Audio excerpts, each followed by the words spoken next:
Let's see if this works. Let's find out what happens when I get this experiment pod wet.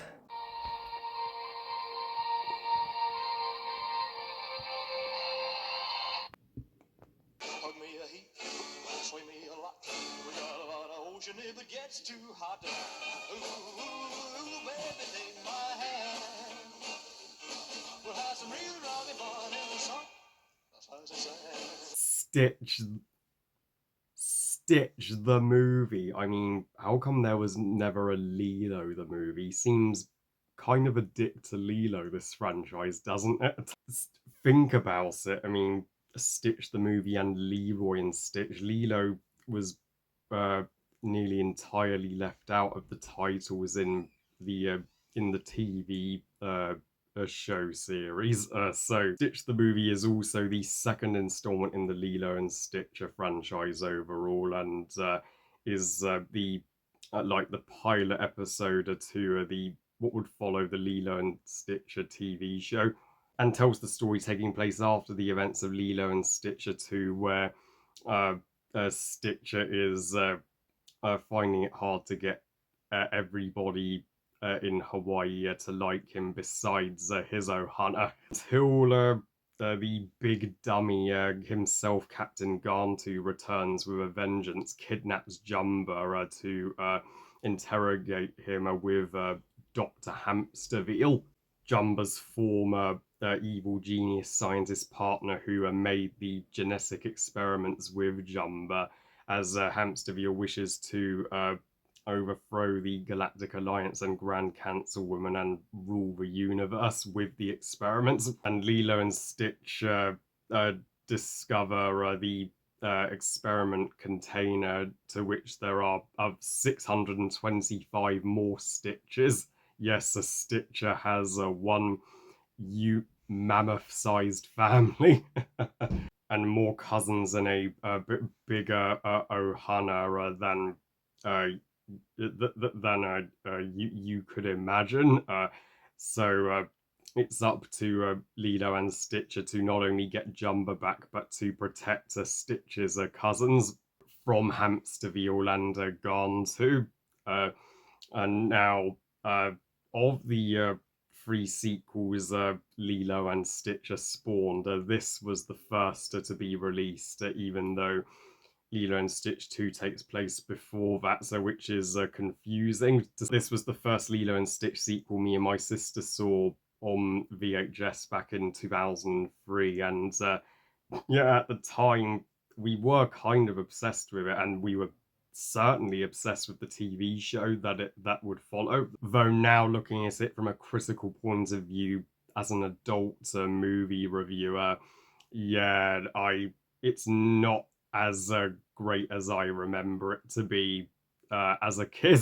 Lilo and Stitch 2 is by no means the classic, the original Lilo and Stitch was, but it's uh, it's still at least got more heart to it and more spirit than Stitch the movie and Leroy and Stitch. And Stitch the movie, I have to say, is one of the lesser Disney movies to release in 2003. I mean, still uh, marginally better than Jungle Book 2, but in comparison to Brother Bear and Piglet's Big Movie, it doesn't hold a candle. This is a perfectly uh, serviceable and mediocre uh, pastime movie for kids. And as a pilot to a TV show, it's not bad, but that's its biggest flaw. It doesn't feel like a movie. It feels more like a extended episode for the show. So to title it Stitch the Movie is highly misleading, because we're not guessing a movie. We're just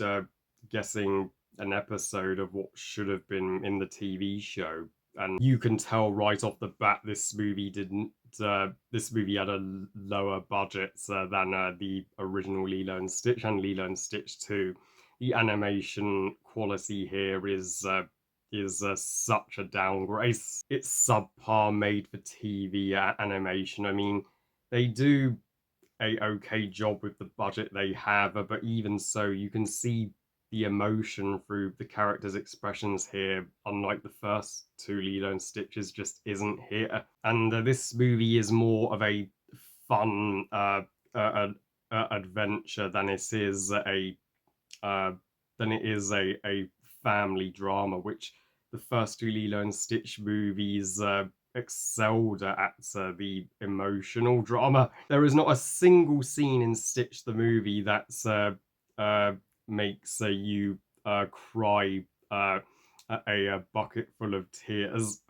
None.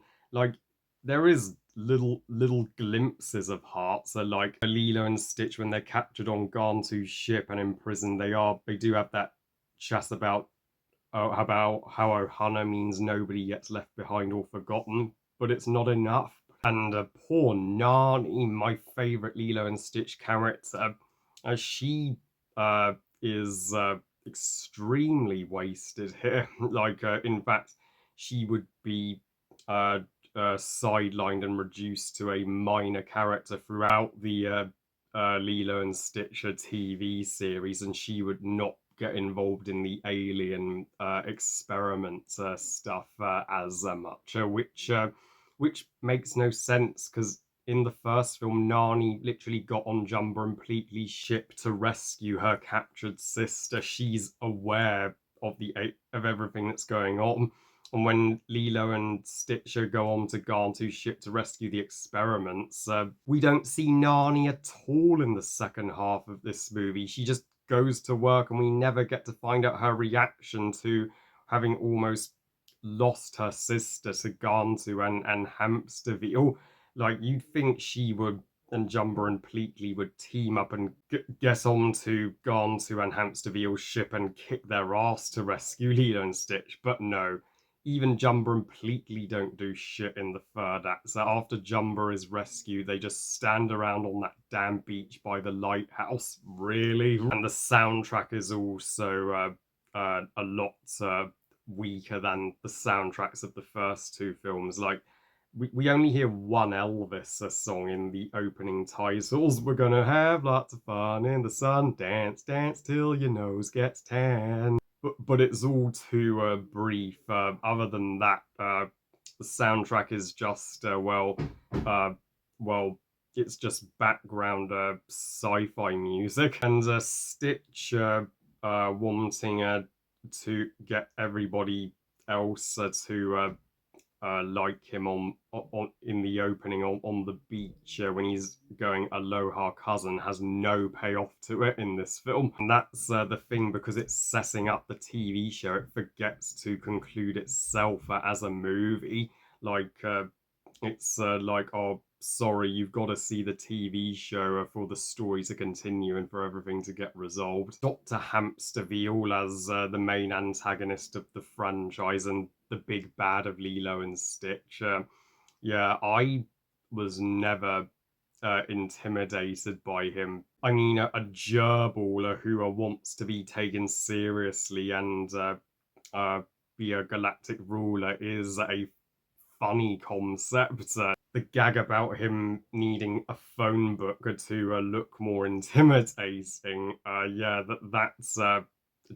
did crack me up, but his Transylvania voice did not evoke any fear from me whatsoever, and he uh, was he was never a, a threat that I could once take seriously. Like Stitcher could beat his ass in a millisecond, and the first and third acts of this film are where all the action happened. The middle act of Stitch the movie is boring. Yeah, like when Lilo and Stitch activate Experiment 221, who they name Sparky, due to him being like a living electrical power source, and they pop into Myrtle's backyard, which feels like a filler scene. Nani chases Lilo and is like, Lilo, it's so past your bedtime, and Pleatley makes phone calls to attempt to reach out to Jumba. Even Gantu's interrogation scenes with a hamster veal and a Gantu overstayed their welcome. Uh, and why would the Grand Councilwoman just wanted to destroy all the other experiments once they've been released on Hawaii? I get that, like Stitcher, they were designed to destroy, but surely at the end of the first Lilo and Stitcher, she saw that Stitch can be rehabilitated and reformed and learn to love. Why didn't she think in the first place to just ask Lilo and Stitch to go and find Stitch's cousins and befriend them? And uh, yeah, that just seemed out of character for her. So sorry if I'm coming down like a hurricane and a wrecking ball on this movie because, like I said, I don't hate it. My inner child and inner nostalgia does have some fun with this, at least.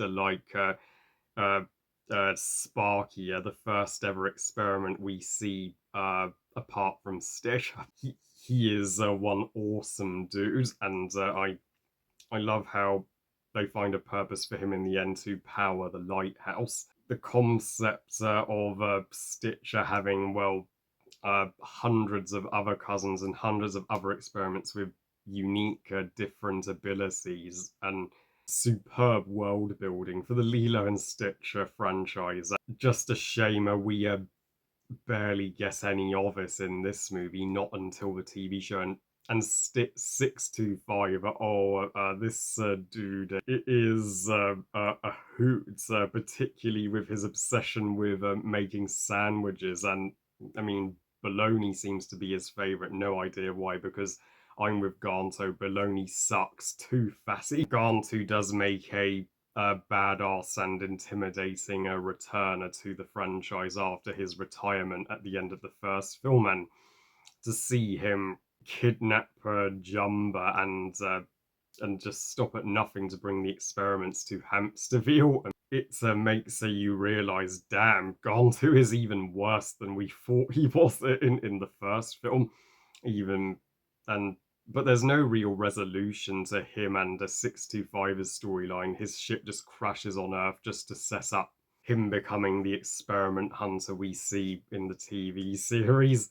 And Lilo and Stitch themselves, they are two kick-ass protagonists in this movie. Sadly, the Ohana theme in this movie is not nearly as present as it should be, when they step up and to do the right thing to save Stitch's cousins, you're like, Grand Councilwoman just promotes them with the highest galactic alliance medals and hire them to work for you. So the climax of this movie, after the experiments are rescued, is pretty pointless and meaningless because we know Lilo and Stitch are going to survive, and they make Lilo a total damsel in distress by having Stitch save her again. So overall, Stitch the movie clearly does not work as a feature-length movie. This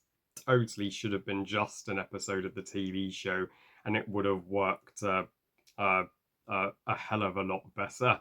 But for what it is, it does expand the alien side of the Lilo and Stitch series in a fun way, and it at least leaves you wanting more. What would go on to tell a far better story in the TV show. I give Stitch the movie 2 stars out of 5. Meh movie. So yeah, just one more Lilo and Stitch movie to go, and the TV show. Yeah, the TV show I have far more good to say about. So trust me. Well, I love you guys. Thank you for watching. I hope you guys enjoyed this review. And what are your thoughts on Stitch the movie? And so how would you rank it with Lilo and Stitch 2 and Leroy and Stitch? Please comment and let me know. Please like this video and subscribe. Please follow me on Twitter and on Instagram. And I'll see you next time when I share my thoughts on the final Lilo and Stitch movie, which wraps up the TV show and the franchise as a whole. Leroy and Stitch. And remember, movies are us. Bye, guys.